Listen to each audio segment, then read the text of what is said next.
Entonces, dentro de los fundamentos de la profecía, es importante también saber el papel que desempeñan los querubines, los serafines. Ahora, ¿cómo Dios se comunica con nosotros? Habíamos visto durante esta semana que Dios nos quiere mostrar su trono, o Dios nos muestra su trono. Ahora, ¿cuál es el medio cual Dios se comunica con nosotros? A través de su palabra, a través de su palabra. Pero ahora, ¿quiénes son los encargados de llevar y traer aquella información? ¿Cómo Dios es que nos protege? Cuando Adán y Eva pecaron, ¿qué decisión tuvo que tomar Dios? Miremos lo que dice Génesis 3:24. Dice, echó pues fuera al hombre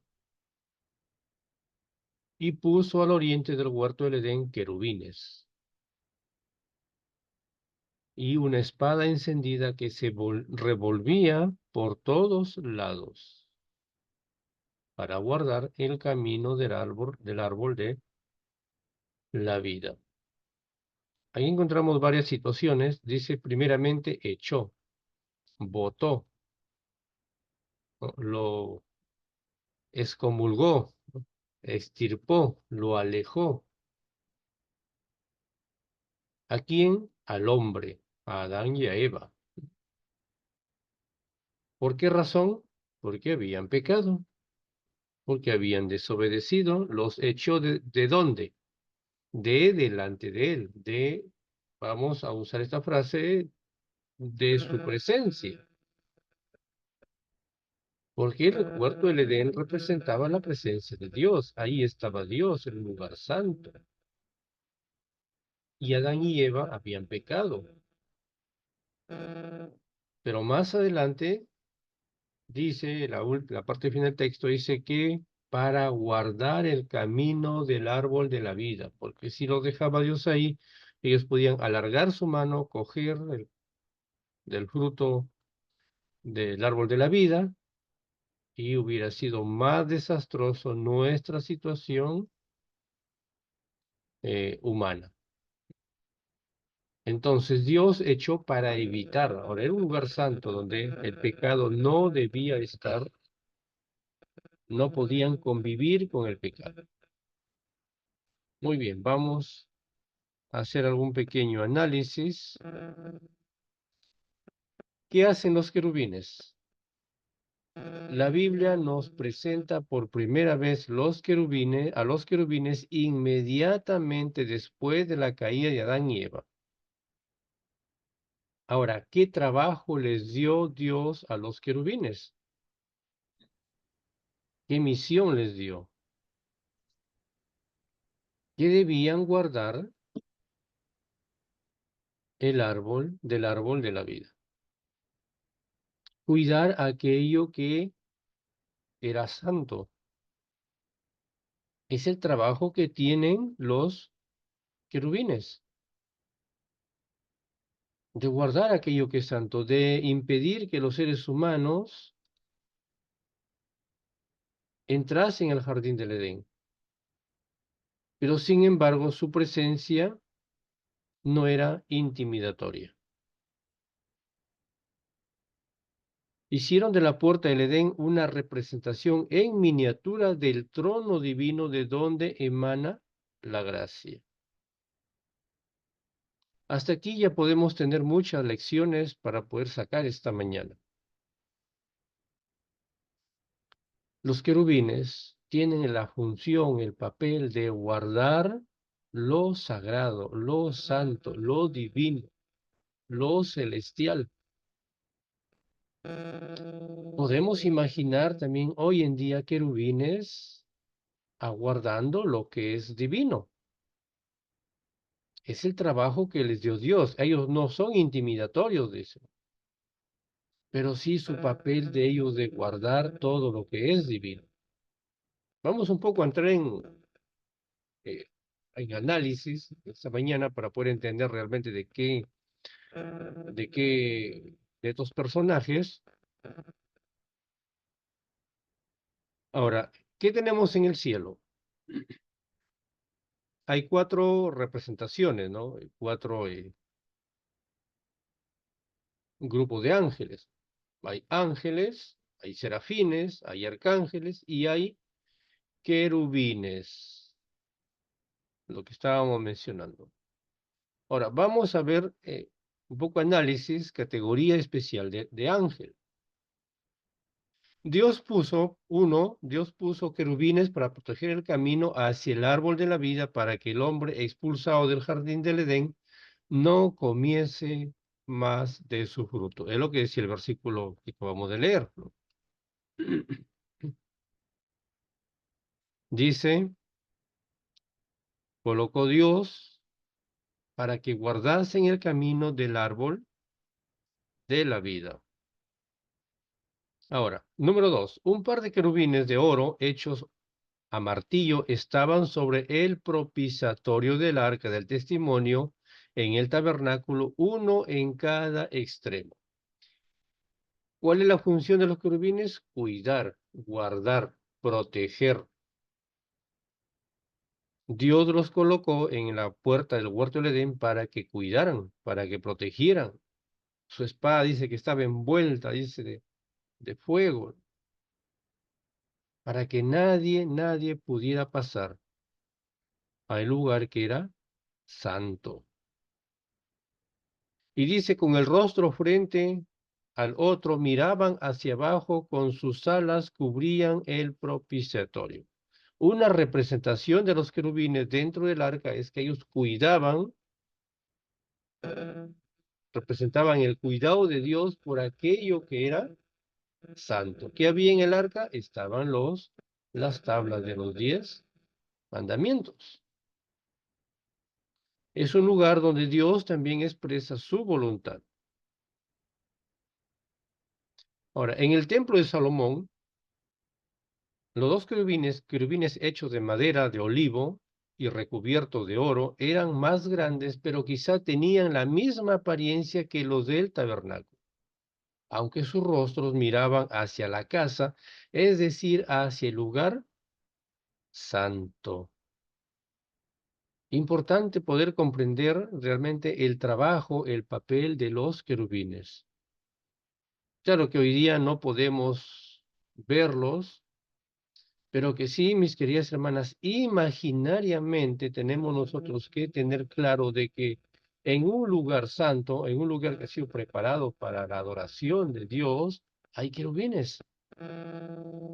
Y esta mañana podemos decir con toda la seguridad de que a nuestro lado hay querubines, cuidándonos, protegiéndonos.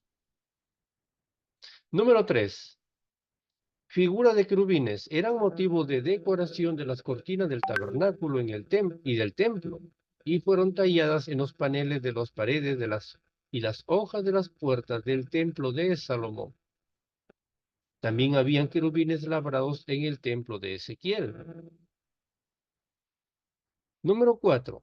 El lenguaje poético y simbólico se habla de ellos como mensajeros de Dios y sentados sobre ellos o que mora entre ellos.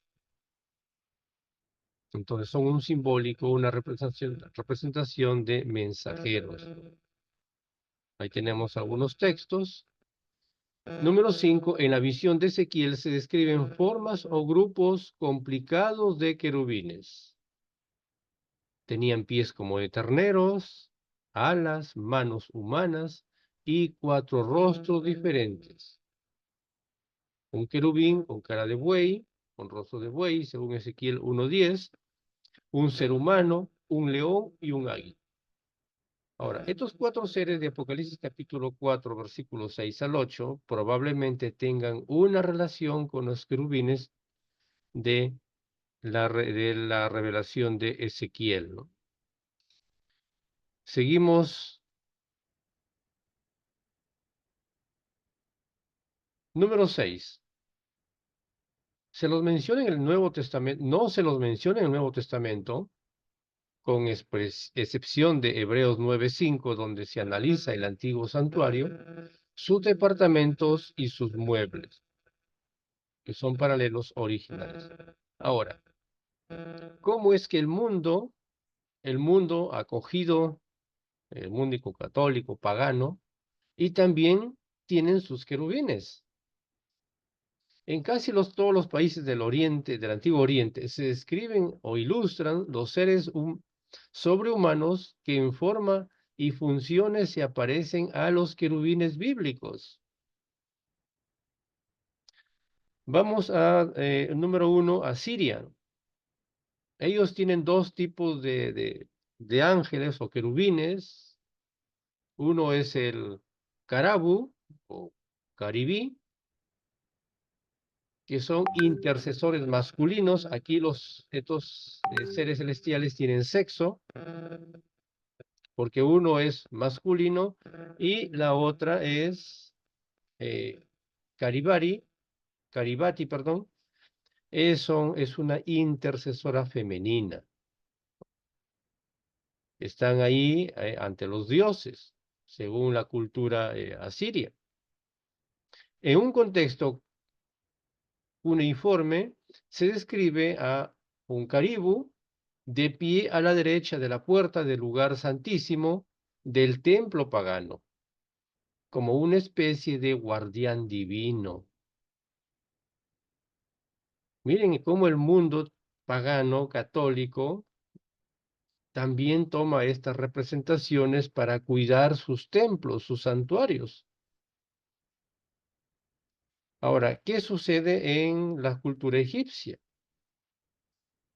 Son las más parecidas a los querubines que cubrían el arca. Ahora, en la tumba del rey Setil I se representan dos seres alados con forma humana, que se miran entre sí y extienden sus alas para proteger al dios o al rey que está entre ellos y en los muros, y también están en los muros de los templos paganos. Un par de estos seres están representados en dos lados del altar fenicio encontrado en Sidón, ahora que está en el Museo de Estambul. Interesante cómo también cogieron las figuras bíblicas para representar cuidado, protección, que están ellos protegiendo con sus alas, mirándose uno al otro hacia la tierra, ¿no? Esa representa, ¿no? Que están cuidando la tierra, protegiendo. También encontramos en las culturas palestinas fenicias, que esa apariencia es similar a una esfinge, como la de los marfiles del palacio de Acab, en Samaria, la del trono en un marfil en Megido, y en esfinge del trono del rey Abirán de Biblos, esculpida en su sarcófago, perdón. También en la esculturas de piedra encontradas en las ruinas de las ciudades del norte de Siria, se representan como seres híbridos, con varias cabezas y alas más semejantes a los querubines de Ezequiel que en los de Mesopotamia. No puede haber duda de que los querubines bíblicos designan una clase de ángeles. Aparecen siempre al servicio de Dios y generalmente es su presencia inmediata. ¿Qué lecciones podemos sacar de estos comentarios históricos, culturales, tradicionales? Si el mundo católico, pagano, lo usa a estos seres, según las culturas orientales, para proteger sus santuarios, sus dioses, sus reyes, sus difuntos, entonces, para nosotros como iglesia, como cristianos, ¿Cuál es la representación de estos querubines dentro de nuestra fe cristiana? Son nuestros guardianes, son los que están cuidando lo que es divino. Si allá cuida lo divino tradicional, pues con mucho mayor razón nosotros tenemos que tener muy en cuenta que ellos también cuidan lo divino, lo celestial. Y la Biblia lo enmarca muy claramente, ¿no? Los querubines, allá a la puerta del huerto del Edén, cuidando que el mal no entrara, que Adán y Eva no volviesen a entrar.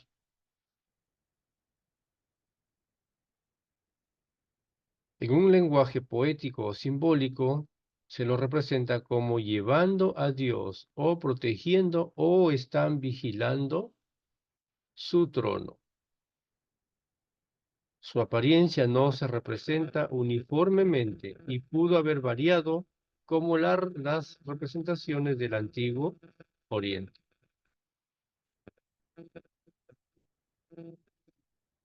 Entonces comprendemos esta mañana el papel importantísimo que tienen los querubines hoy, aún hoy en nuestros días.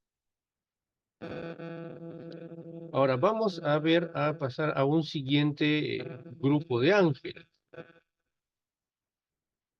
¿Quién es un serafín? Bueno, aquí hay varios verbos. En hebreo, serafín, seres ardientes, elevados. También en plural como seraf, arder. También se le dice como serpiente, serafín, resplandeciente.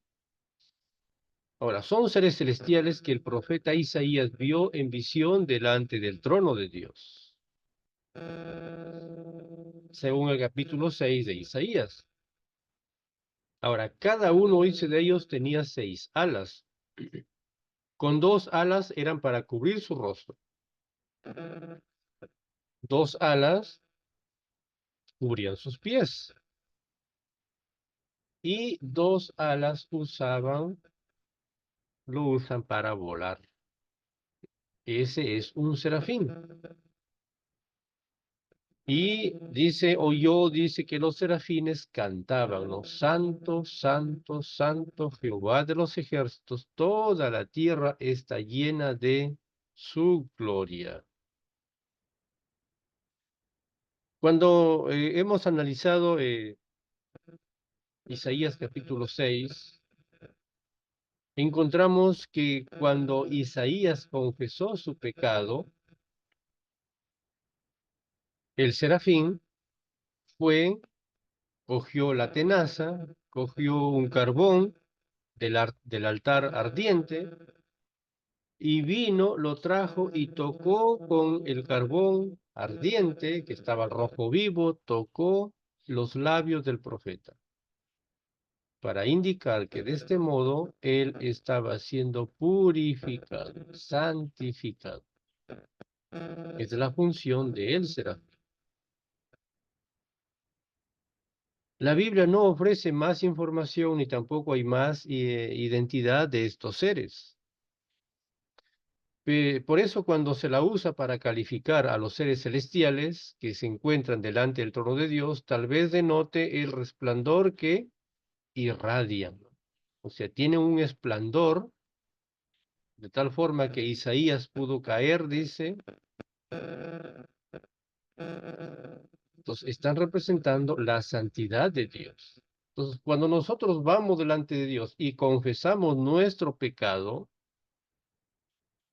cuando caemos de rodillas realmente delante de Dios, los querubines nos protegen, nos cuidan, ¿sí? Protegen lo que es divino, lo que es santo. Los serafines son los quienes se encargan de purificar. Nos queda, vamos entendiendo algunas cositas. Entonces, cuando nosotros vamos a través de la oración y reconocemos nuestro pecado, ya lo habíamos visto en algunas sesiones anteriores, el querubín es el quien va al altar, saca el carbón y coloca en nuestros labios y quita, saca, mata aquella boca que está defectuosa, que está sucia, que es malhablante, que es chismosa, le gusta siempre hablar sobre o demás. El querubín es el quien se encarga, o perdón, el serafín es el quien se encarga de traer el carbón y colocar sobre nuestros labios, como lo hizo con el profeta Isaías. La palabra serafín puede estar asociada con el hecho de que fue un seraf el instrumento para administrar la purificación simbólica por en medio del fuego. Las palabras y las actividades de los serafines del capítulo 6 ponen en evidencia que se trata de seres inteligentes que honran a Dios y le sirven. Si los serafines en realidad tienen 6 alas, o si este es solo un detalle simbólico empleado para los efectos de esta visión, es algo que no se sabe en realidad con toda la certeza. Pero nos queda claro, mis hermanas, de la santidad que administran estos personajes y quienes realmente pueden venir o van a venir en nuestro auxilio cuando nosotros se las estemos pidiendo. Dice aquí Conflicto de los Siglos, páginas 629-630. Cuando se da la bienvenida a los redimidos en la ciudad de Dios, un grito triunfante de administración llena los aires. Los dos Adanes están a punto de encontrarse. Cristo y el Adán, el primer padre, están a punto de encontrarse. Al distinguir Adán a las cruentas señales de los clavos, no se echa en los brazos de su Señor, sino que se prosterna humildemente a sus pies, exclamando: digno, digno es el Cordero que fue inmolado. El Salvador lo levanta con ternura y le invita a contemplar nuevamente la morada edénica de la cual ha estado desterrada por tanto tiempo. Mira, Adán, por ti perdimos, pero por mí la hemos nuevamente restaurado, renovado, y la tenemos aquí. Y más allá de las lágrimas, bueno, aunque ya no habrá lágrimas, pero más allá de la consternación y de la humillación, dice que Jesús mismo irá y levantará a Adán. Tranquilo, todo terminó, ahora podemos contemplar toda esta nueva escena, restaurada, renovada, y donde podremos vivir por la eternidad, y donde ya no habrá más Lucifer, no hay más Luzbel, no hay más Satanás, no hay más diablo, por lo tanto el pecado ha sido exterminado. Después de su expulsión del Edén, la vida de Adán en la tierra estuvo llena de pesar. Cada hoja marchitada, cada víctima ofrecida en sacrificio, cada ajamiento en los hermosos aspectos de la naturaleza, cada mancha en la pureza del hombre, le volvía a recordar el pecado de Adán. Mis queridas hermanas, y eso también tiene que cada día nosotros ayudarnos, cada mancha, cada situación que tenemos que recordar el pecado que estamos, pero dice, se arrepintió sinceramente de su pecado y confió en los méritos del Salvador prometido y murió en la esperanza de la resurrección. Se arrepintió. Y cuando se arrepintió, vamos a tomar la representación de los ángeles. Vino el serafín, colocó la tenaza sobre sus labios y lo purificó y lo santificó. Necesitamos nosotros hoy en día también pasar por esta misma experiencia.